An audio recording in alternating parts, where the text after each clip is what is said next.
Thank you, darling. It's interesting how the truth can sometimes seem might malleable, depending upon your point of view. Like how those dime novels make you out to be something you're not? Jack, don't be starting trouble. No, he's right. They do tend to exaggerate.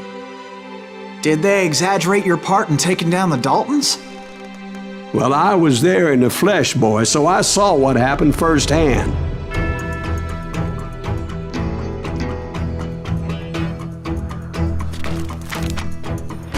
Those Daltons were lawmen once, before they all went bad, robbing banks and trains clear across the territory.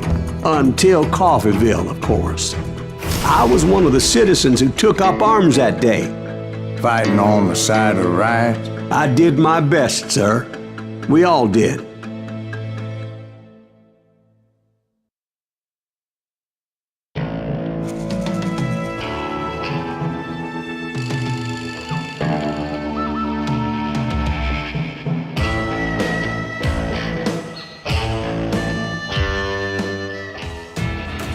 It was early morning. One of my friends was a local gunsmith, and he handed out firearms to anybody who'd take one. You see, the Daltons got it in their heads to rob two banks at the same time. Two banks on the same damn street. Story was Bob Dalton's girl was always riding him about how he had no ambition. Oh, you're nobody next to Jesse James, she'd say. Finally, the bastard took his brothers to Coffeeville just to shut her up. Well, the locals recognized the Daltons right off. Before they could get away, half the town took up arms to defend their property.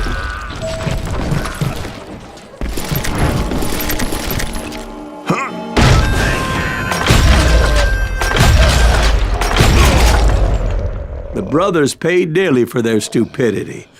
But everybody knows they had it coming. There's more to it than that. I read all about that day, so I know for a fact that it went down very differently. First of all, it was high noon. A posse of U.S. deputy marshals were on the rooftop across the street. Get ready, boys. We're gonna make a move. The lawmen had been tracking the Daltons for months, but now they finally had them dead to rights. Among them was a bounty hunter feared by many a lawbreaker.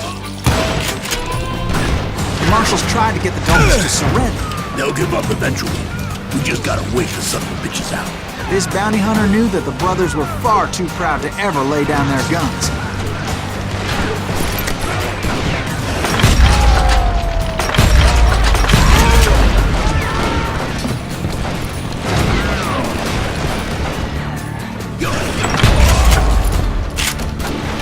He went in there alone to confront those criminals. One of the marshals shouted, "Where are you going? Are you crazy?" Hey, where do you think you're going, dumbass? That rifle's mine. But he paid him no mind. He saw a way to get around to the back of the bank. Then he figured out how to hit the Daltons from a direction they weren't expecting.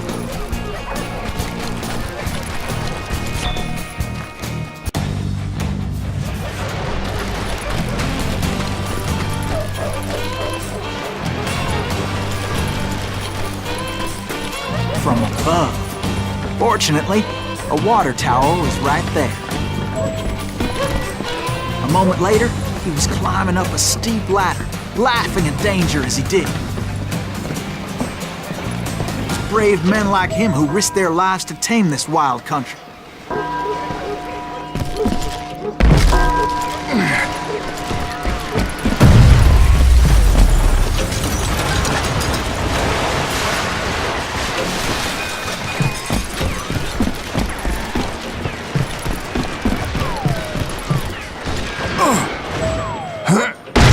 We've got company. Heroic men like him did what other men couldn't or wouldn't to make this country free.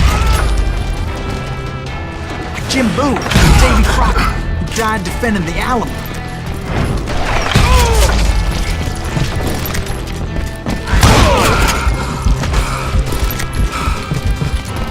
Over there!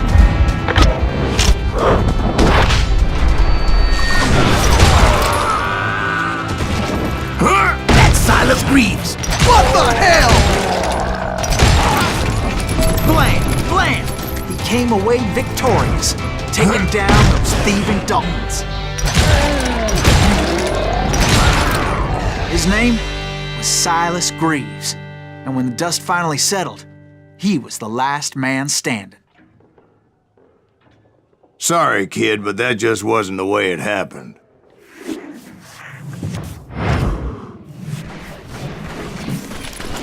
It was early evening, not high noon.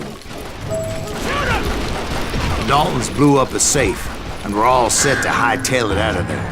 Those pathetic deputies surrounding the bank were dropping like flies.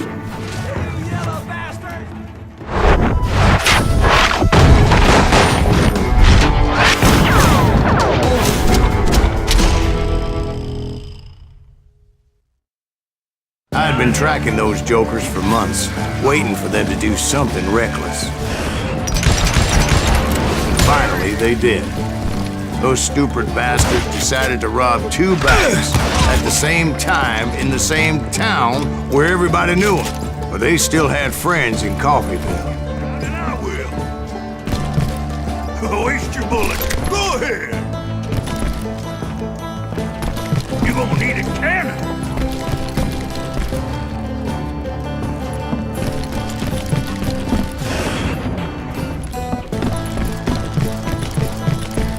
You can't get me.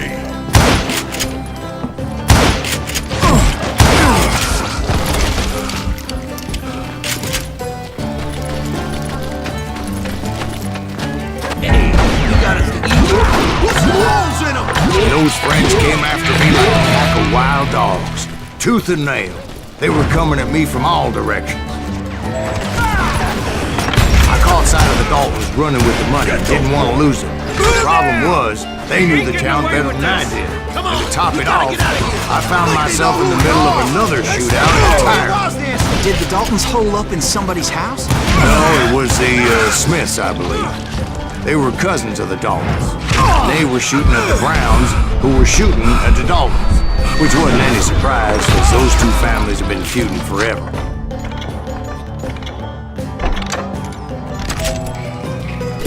And since the Joneses are related to the Browns, they shot at the Smiths, pissing off the Heimhoffers, whose daughter recently married a Smith.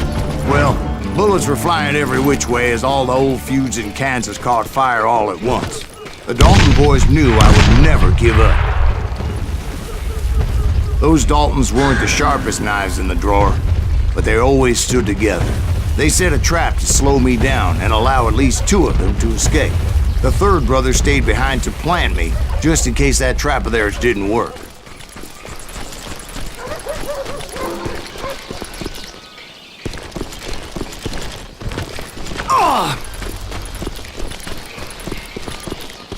It was Emmett, the youngest, and he decided to stand his ground and face me down. I ain't afraid of you, Silas Greaves. This is where it ends for you. He was determined to protect his brothers. I understood how he felt. Taking me on all by his lonesome wasn't exactly a recipe for a long life. Now we're at end of here. It's all killing time.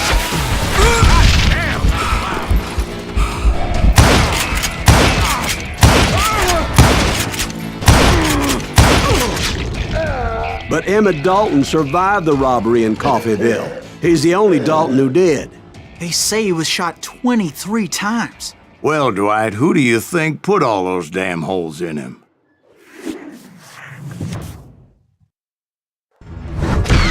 But I have to admit, that boy had grit.